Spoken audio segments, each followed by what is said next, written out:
आनंदी मालिकेच्या आजच्या भागामध्ये आपण पाहत आहोत. आता इथे शिल्पाने खूपच सुंदर असं डेकोरेशन करून ठेवलेलं असतं, जे की विदेशी लोक येणार आहेत त्यांच्यासाठी. आणि तिने खूप सुंदर असा पडदा लावलेला असतो आणि त्याचबरोबर युगंधरला सांगितलेलं असतं की सगळी काही तयारी झाली आहे. मग आता युगंधरला हॉलमध्ये घेऊन येते.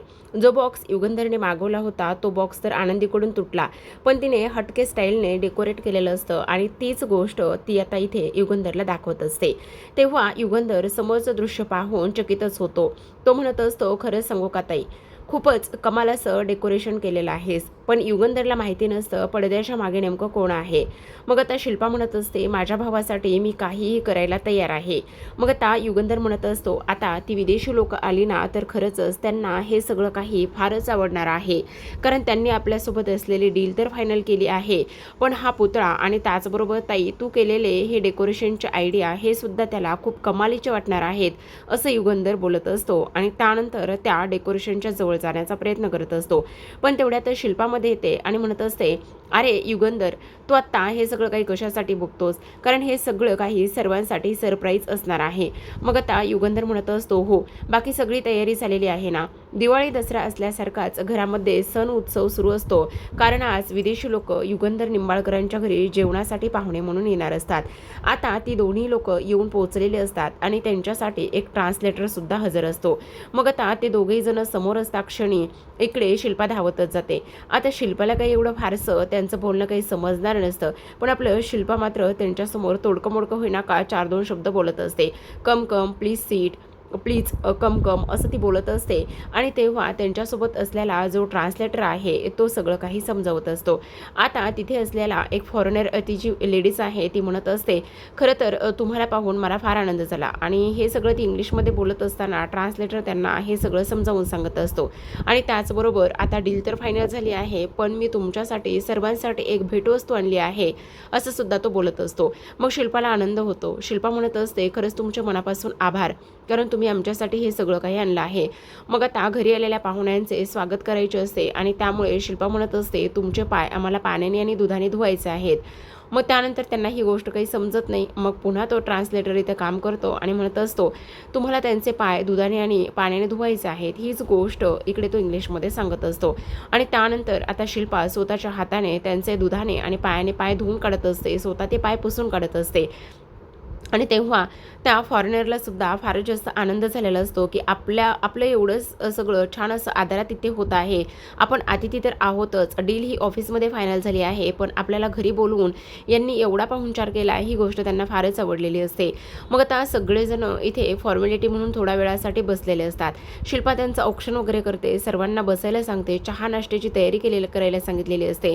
पण आता इकडे सरबत वगैरे देण्यात येतं. त्याचबरोबर जो ट्रान्सलेटर आहे त्याच्याकडे एक सुंदर असं भेटवस्तू असते आणि ती भेटवस्तू मात्र युगंधर निंबाळकरांसाठी आणि आनंदीसाठी त्यांनी आणलेली असते. दुसऱ्या बाजूला आपण पाहतो, यांनी मस्त अशा खुसखुशीत कोथिंबीरीच्या वड्या, आळूच्या वड्या हे सगळं काही बनवलेलं असतं स्नॅक्स म्हणून. त्याचबरोबर ज्यूस असतं आणि ते सगळं शिल्पा ह्या नोकरांच्या वतीने त्यांच्यासमोर मांडण्याचा प्रयत्न करत असते. आणि त्यानंतर आता इकडे युगंधरची तर ह्यांच्यासोबत ओळख आहेच, पण युगंधरच्या फॅमिलीची सुद्धा त्यांना ओळख करून घ्यायची असते आणि म्हणून त्या ट्रान्सलेटरला सांगत असतात. मग आता तो सुद्धा म्हणत असतो, शिल्पाताई त्या म्हणताय की तुमची सगळ्यांची ओळख करून द्या म्हणून. मग आता ओळख करून द्या असं म्हटल्याबरोबर शिल्पाला तर काही जास्त काही येत नाही वाक्य वगैरे बोलायला, पण ती सरळ सरळ म्हणत असते, he is my young brother, he is my sister, he is my uncle aunty and I am a Shilpa Yugandhar sister, असं बरंच काय काय ती बोलत असते. इकडे मात्र आनंदी पुतळ्यामध्ये अक्षरशः हात जोडून अजिबात एकही तिचा कुठलाही शरीराचा भाग हलत नाही, अगदी स्टॅच्यूसारखी उभी असते. त्याचबरोबर आता इकडे युगंधर म्हणत असतो, अगं ताई, आनंदीला तयार व्हायला सांगितलं होतं, पण आनंदी मात्र अजून आली नाहीये, ती कुठे आहे. मग आता ती म्हणत असते, अरे असं काय करतोयस, ती थोड्या वेळासाठी गेली होती आतमध्ये, ती नक्कीच तयार होऊन येईल लवकरात लवकर, तू अजिबात काळजी करू नकोस. आणि त्याहूनही सगळ्यात महत्त्वाचं म्हणजे आता बघ, ह्यांचा पाहुणचार झाला आहे, त्याचबरोबर ह्यांचा नाश्ता वगैरे हे सगळं काही झालेलं आहे. मग आता ते लोक म्हणत असतात, खरं तर तुमच्या घरी आणून ना आम्हाला फारच आनंद झाला आहे. मग आता युगंधर म्हणत असतो, खरं तर आपण जो काही पुतळा ह्यांच्या तुमच्यासाठी बनवून घेतलेला आहे ना, तो पुतळासुद्धा आपल्याला ह्यांना दाखवावं लागेल. मग त्यांना तो आवडतो की नाही ते सुद्धा पाहावं लागेल. मग आता ट्रान्सलेटर त्या विदेशी लोकांना म्हणत असतो, तुमच्यासाठी ना एक सुंदर महाराष्ट्रीयन लुकचा पुतळा त्यांनी अरेंज केलेला आहे आणि तोच पुतळा ते तुम्हाला दाखवणार आहेत. मग आता ह्या लोकांना तर फार आनंद झालेला असतो, ते म्हणजेच की गिफ्ट म्हणून. मग आता ते उठून उभे राहतात आणि उठून उभे राहिल्यानंतर युगंधर म्हणत असतो, खरं तर हे आमचं भाग्यच समजायचं की आम्ही तुम्हाला काहीतरी एक भेटवस्तू म्हणून देत आहोत. मग शिल्पा म्हणत असते, खरंच हा जो काही पुतळा आहे ना, तो महाराष्ट्रीयन लुक देणारा पुतळा आहे. आमची पूर्ण खात्री आहे की हा पुतळा तुम्हाला नक्कीच आवडेल म्हणून. इकडे आनंदीचे मात्र बेहाल होऊ लागलेले असतात. तिला ह्या सगळ्या गोष्टी सहन होत नसतात. एका जागी बराच वेळ झाला आनंदी बिचारी उभी असते. दुसरीकडे आपण पाहतो आरती ही ऑफिसमध्ये असते, म्हणजेच फॅक्टरीमध्ये असते आणि इथे जो शिर्के आहे तो तर आत्तापर्यंत फॅक्टरीमध्येच असतो. तो हवेलीवर वगैरे गेलेला नसतो युगंधरकडे. मग आता आरतीला त्याच्याशी बोलायचं असतं. आरती म्हणत असते, शिर्के साहेब आत्तापर्यंत तुम्ही मला फार मदत केली खरं तर, पण अजून एक मदत कराल का? शिर्के म्हणत असतात, काय झाले आरती, सगळं काय ठीक आहे ना? आरती म्हणत असते, शिर्के सर त्याचं काय ना, तुम्ही मला एवढं माझं प्रमोशन केलं आहे, तुम्ही मला मुंबईला जायला सांगितलं आहे, पण मला तिकडे नाही जायला जमणार. शिर्के म्हणत असतात, काय झालं आहे आरती, सगळं ठीक आहे ना? मला सांगा ना, आर्ची आणखी लहान आहे, आर्चीला आबांची काळजी घ्यायला काही जमणार नाही आहे आणि त्यामुळे मी हा निर्णय घेतला आहे. अगं एवढी मोठी संधी तुझ्यासमोर चालून आली आहे आणि आम्ही सगळे आहोत नाही ते, हे बघ तू असं करू नकोस. पण आरतीने शिर्केंना तिचा फायनल निर्णय सांगितलेला असतो आणि मला काही मुंबईला जायला जमणार नाही असं सुद्धा तिने सांगितलेलं असतं. मग शिर्के मात्र तिला समजावून सांगतात आणि म्हणत असतात, हे बघ आणखी एकदा विचार करून बघ. आपण आरतीचा मात्र हा फायनल डिसिजन झालेला असतो. दुसरीकडे आपण पाहतो आता इकडे युगंधरसुद्धा त्या पुतळ्यासमोर उभा असतो. आता खरं पाहायला गेलं तर ट्रान्सलेट कर्टेन्स असतात त्या पडद्याला इथे त्या पुतळ्यासमोर लावलेले आणि त्यामुळे ती स्पष्टपणे काही दिसत नसतं, हव्याच्या झोका येत असतो. पण आता इकडे शिर्केंचा फोन हा युगंधरला जात असतो. खरं तर इथे फॅक्टरीमध्ये थोडासा मशिनरीमध्ये बिघाड झालेला असतो. जी ऑर्डर त्यांनी एवढी मोठी मिळालेली असते आणि ती रातोरात ऑर्डर पूर्ण करायची असते आणि ती ऑर्डर पूर्ण करण्यासाठी ज्या मशिनरी वापरल्या जातात त्यामध्ये तांत्रिक अडचण आलेली असते आणि त्याचमुळे त्याने युगंधरला कॉल केलेला असतो. आता युगंधर तो फोन घेणं त्याला गरजेचं असतं. एकदा फोन युगंधर खरं तर उचलत नाही बरं का, पण दुसऱ्यांदा त्याला फोन उचलावाच लागणार असतो, कारण हा शिर्के मला नेमका कशासाठी फोन करतोय हे त्याला पाहायचं असतं. मग आता शिर्के पुन्हा एकदा फोन लावतात. मग आता युगंधर म्हणत असतात, खरं तर सॉरी बरं का, मला हा जो काही फोन आहे ना तो उचलावाच लागणार आहे. मग आता इकडे ट्रान्सलेटर म्हणत असतात, ठीक आहे तुम्ही काळजी करू नका, तुम्हाला हा फोन उचलावाच लागणार आहे ना, तर तुम्ही नक्कीच तो फोन उचला असं सुद्धा आता इकडे तो बोलत असतो. इकडे दुसऱ्या बाजूला युगंधर बाजूला जाऊन बोलत असतो आणि बाजूला जाऊन बोलल्यानंतर इकडे युगंधर म्हणत असतो, काय झालं शिर्के, सगळं काही ठीक आहे ना, काय प्रॉब्लेम आहे का, तुम्ही फोन एवढ्या उशिरा का बरं केला आहे? मालक साहेब मला माफ करा, खरं तर मी एवढ्या उशिरा तुम्हाला फोन केला आहे, तुमची मीटिंग चालू आहे विदेशी लोकांबरोबर, पण तरीसुद्धा फोन करणं फारच गरजेचं होतं, म्हणजे फॅक्टरीमध्ये तसा बिघाडच झाला आहे म्हणून मला फोन करावा लागला आहे. तेव्हा युगंधर म्हणत असतो, काय झालेलं आहे, सगळं काही ठीक आहे ना, कोणाला काही झालं तर नाही ना? तेव्हा शिर्के म्हणत असतात, नाही तसं कोणाला काही झालं नाही आहे, पण काय ना, आता आपल्याला उद्या जी ऑर्डर पूर्ण करायची आहे ना, त्या ऑर्डर पूर्ण करण्यासाठी एका मशिनीमध्ये थोडासा प्रॉब्लेम झाला आहे आणि सगळा काही कपडा जो एका जागी गुंडाळी पडत आहे. मग आता युगंधर म्हणत असतो, अहो मग असं काय करताय, मेकॅनिकलला वगैरे बोलून घ्या आणि त्यांना वगैरे दाखवा ना, असं तो बोलतो. इकडे दुसऱ्या बाजूला आपण पाहतो की हे सगळं काही शिल्पासमोर होत असतं आणि शिल्पा मात्र आता सांगत असते की त्या टॅटूवरचा जो काही कपडा आहे तो बाजूला काढा म्हणून आणि त्यांना ती मूर्ती व्यवस्थित पाहायची आहे म्हणून. इकडे युगंधर शिर्केंना सजेशन करत असतो, हे बघा तुम्ही मेकॅनिकल बोलून घ्या, त्याचबरोबर त्यानंतर काही होते का बघा.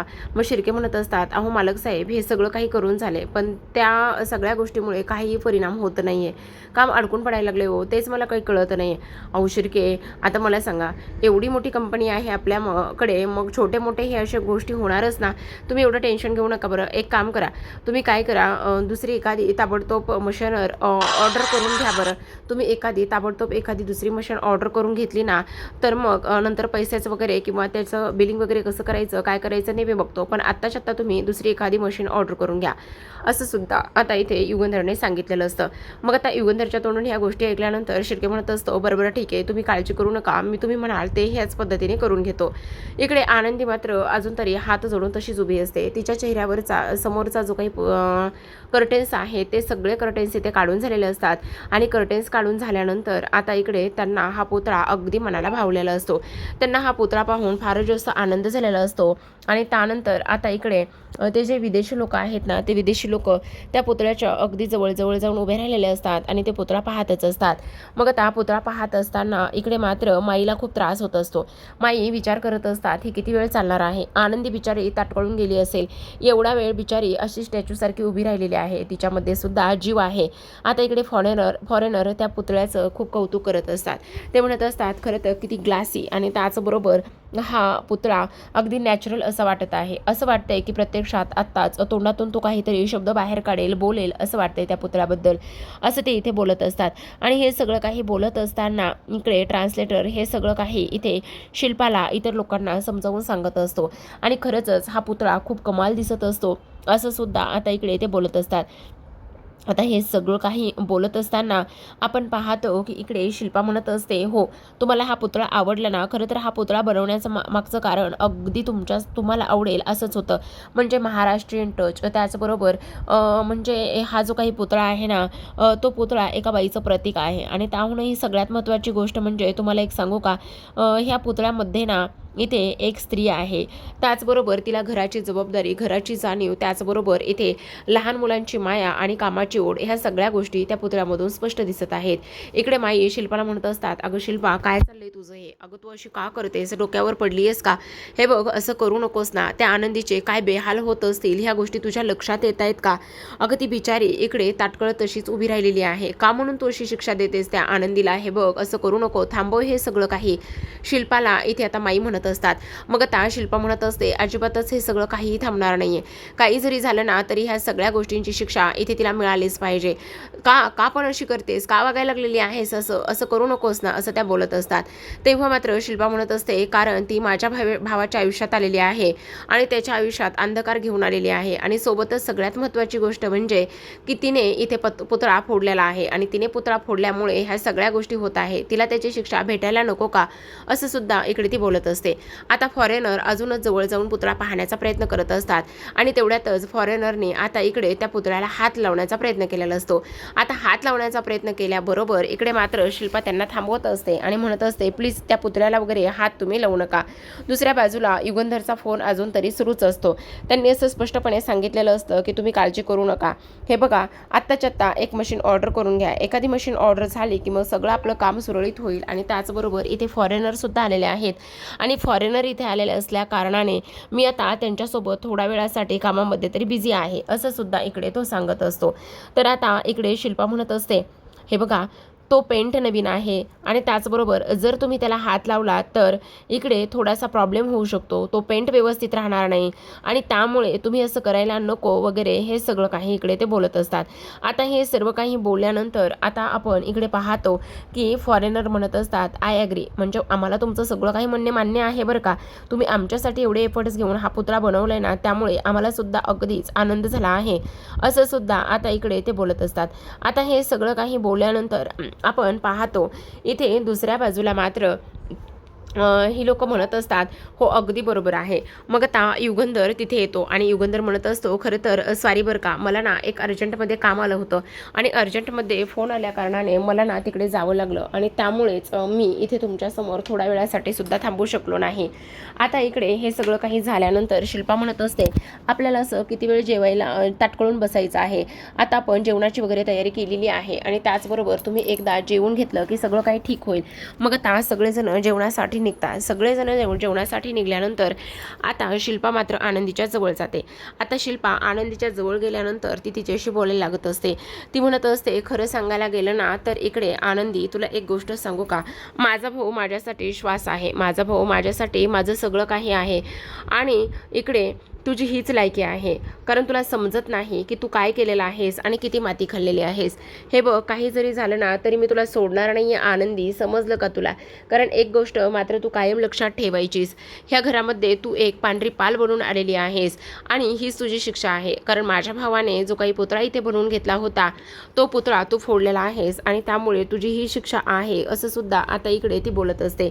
आता हे सगळं काही बोलल्यानंतर ती तिच्यावर इकडे आवाज चढून बोलत असते. आवाज चढून बोलत असताना आपण पाहतो की आता लगेचच इकडे आनंदी मात्र काहीही बोलत नसते आणि शिल्पा मात्र तिथून निघून जाते. आता आनंदी मनातच म्हणत असते, काही जरी झालं ना शिल्पा मॅडम, मी हे फक्त इथे मालक साहेबांसाठी करत आहे.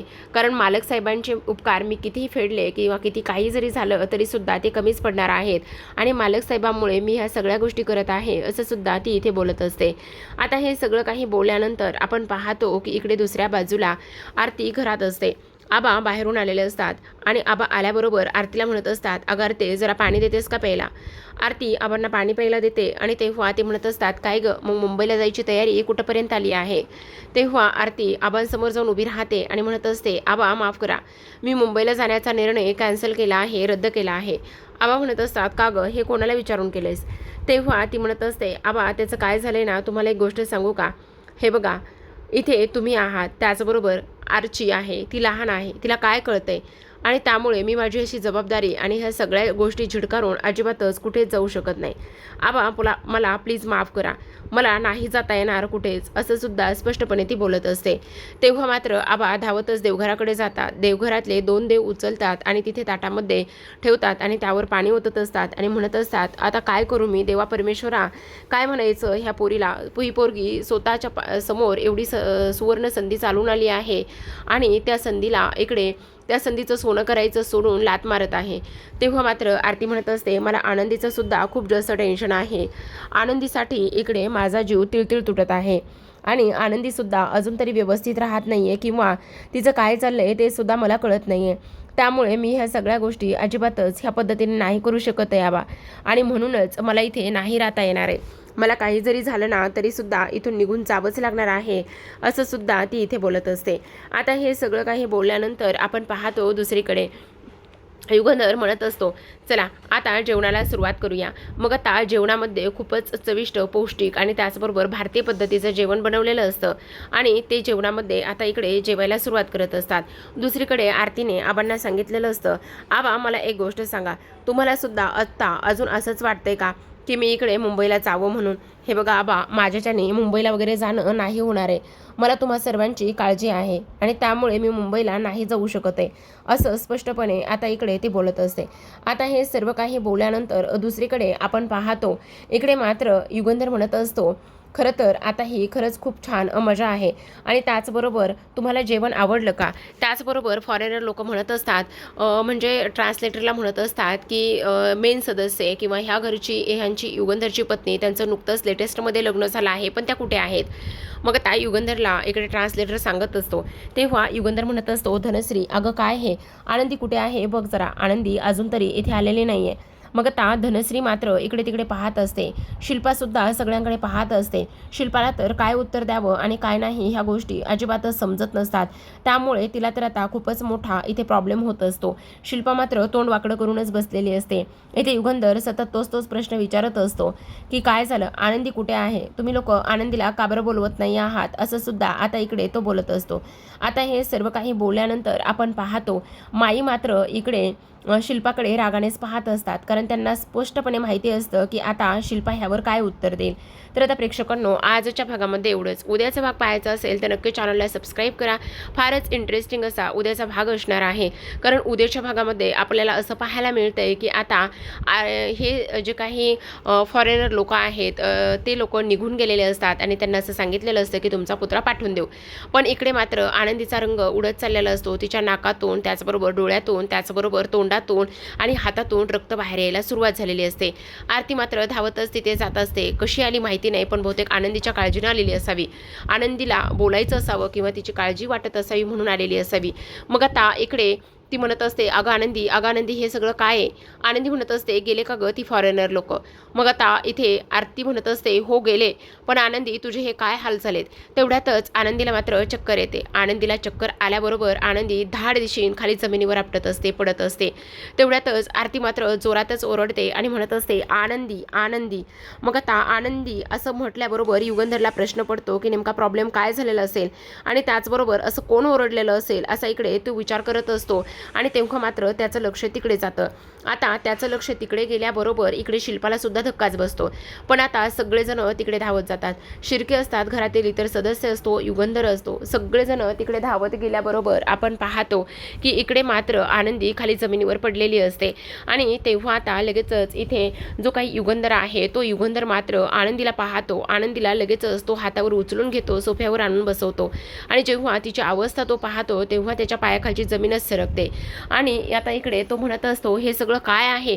ह्या सगळ्या गोष्टी अशा पद्धतीने कोणी केलेल्या आहेत? आणि त्याहूनही सगळ्यात महत्त्वाची गोष्ट म्हणजे की आनंदी इथे पुतळा बनून का बरं बसलेली आहे हे मात्र मला अजिबातच कळायला मार्ग नाहीये, असं सुद्धा तो इकडे बोलत असतो.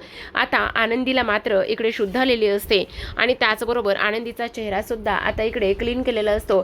आणि आनंदीचा चेहरा क्लीन केल्यानंतर आपण पाहतो की आता लगेचच इकडे युगंधर म्हणत असतो, हे सगळं काही काय आहे? आणि त्याहूनही सगळ्यात महत्त्वाची गोष्ट म्हणजे आनंदी हे सगळं तू का केलंस? आणि तुला पुतळा बनवून ठेवायला कोणी सांगितलं होतं? तू पुतळा का आणि कोणासाठी बनली आहेस आनंदी? बोल ना आनंदी, हे सगळं काय आहे? असं म्हटल्याबरोबर आनंदी मात्र काही उत्तर देत नाही. पण आता युगंधरला समजलेलं असतं की फक्त ही एकच गोष्ट एकच व्यक्ती करू शकते, ती म्हणजेच की इथे शिल्पा. मग आता युगंधर मात्र रागाने शिल्पाकडे पाहत असतो. तर आता प्रेक्षकांनो, हे पाहणं फार कमालीचं असणार आहे की आता आनंदी शिल्पाचं नाव घेईल का आणि युगंधर आता आनंदीच्या बाबतीत कोणता निर्णय घेईल हे पाहणं फार इंटरेस्टिंग आहे. तर पाहत राहा आनंदी. भेटूयात उद्याच्या भागामध्ये. तोपर्यंत धन्यवाद.